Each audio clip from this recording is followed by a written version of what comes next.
test le plus simple pour mesurer la structure de son sol, c'est le test bêche.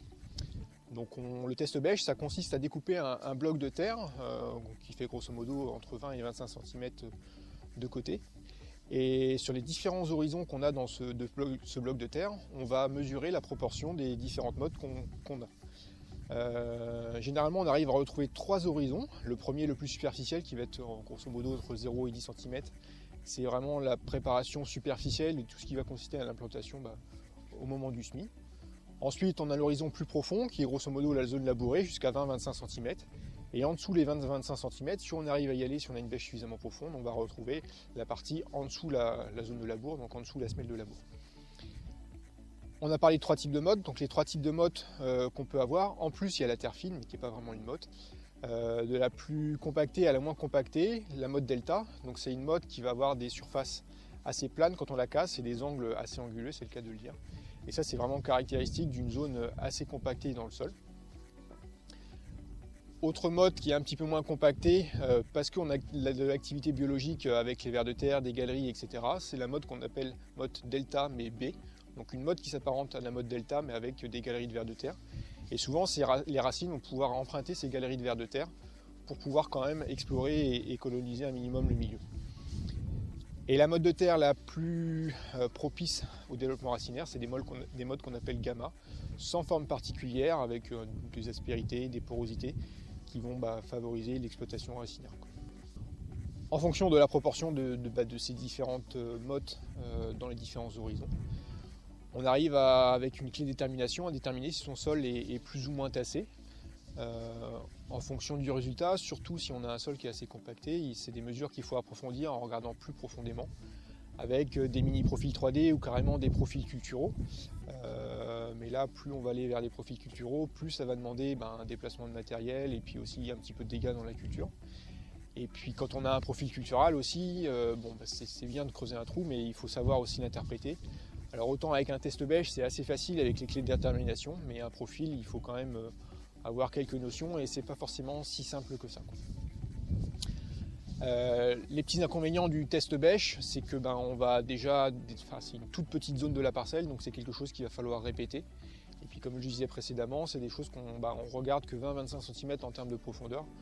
Donc idéalement, il faudra aller quand même plus loin, mais c'est quelque chose qui est très pédagogique et qui est très facilement réalisable, sans besoin de matériel particulier.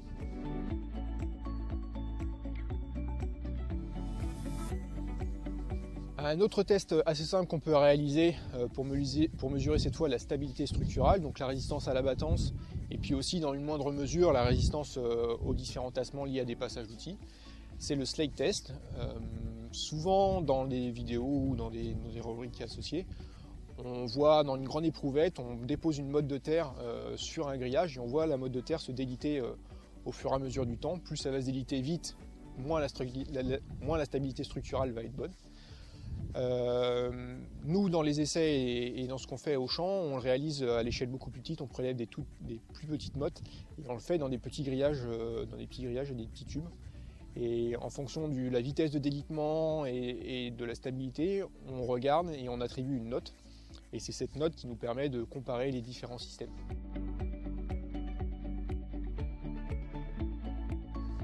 Autre petit test qui peut être intéressant pour cette fois mesurer la vitesse d'infiltration de l'eau dans son sol, c'est ce qu'on appelle le Birkan test.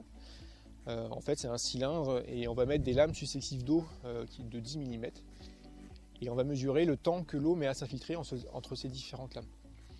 On utilise ensuite un petit fichier Excel qui va nous calculer certaines données et puis ça va nous calculer la vitesse d'infiltration de l'eau dans son sol. Seul petit inconvénient de cette technique, comme le test bêche, c'est des choses qu'on fait sur une petite surface. Donc c'est des choses qu'il va falloir répéter plusieurs fois dans sa parcelle pour avoir des données assez fiables. Et puis surtout faire attention au passage de roues, aux différents passages de travail du sol, se mettre vraiment dans une zone bien homogène pour avoir des résultats assez fiables.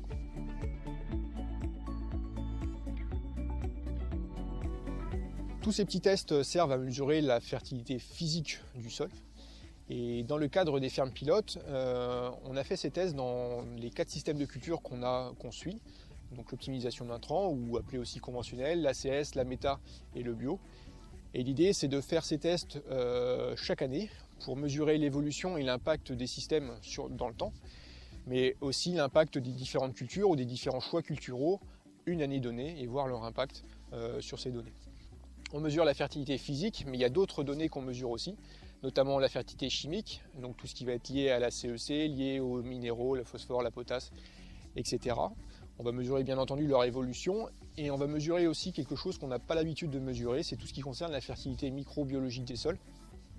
Tout ça, c'est des données qu'on va regarder sur nos exploitations à l'échelle de notre région, mais c'est aussi des choses qu'on regarde dans un observatoire qui est beaucoup plus large, qui s'appelle l'Observatoire de fertilité des sols, animé par Arvalis sur la grande région nord de la France. Et donc ça va nous permettre de conforter les résultats qu'on a dans nos systèmes de culture, avec d'autres exploitations et d'autres parcelles. Mais ça va nous permettre aussi d'avoir accès à des résultats sur des choses qu'on voit moins dans nos régions, des zones d'élevage ou des zones avec des cultures légumières plus importantes par exemple.